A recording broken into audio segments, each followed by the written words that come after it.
குமார் வாங்கிய விருதுகள். தமிழக அரசின் கலைமாமணி விருது 1997ல தமிழ்நாடு அரசு சிறந்த நடிகருக்கான விருது நாட்டாமை படத்திற்காக. 1996 எம்ஜிஆர் விருது.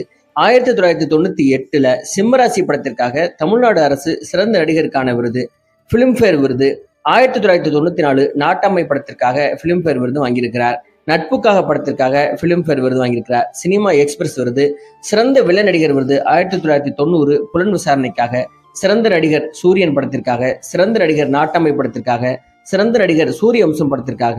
2000 சிவாஜி கணேசன் விருது. மற்ற விருதுகளும் தினகரன் சினிமா விருது, சினிமா ரசிகர்கள் விருது, சிவாஜி கணேசன் விருது, எம்ஜிஆர் சிவாஜி விருது, ஏசியா நெட் நடுவர் விருது, வனிதா மலையாள இதழ் சிறந்த நடிகர் விருது, சத்யன் நினைவு விருது, ஜெய்ஹிந்த் தேசபக்தி பெருமை விருது, மாத்ருபூமி அமிர்தா நடுவர் விருது, விஜய் விருது, ரெயின்போ நல்லெண்ண தூதுவர் விருது, நார்வே தமிழ் திரைப்பட விருது 2000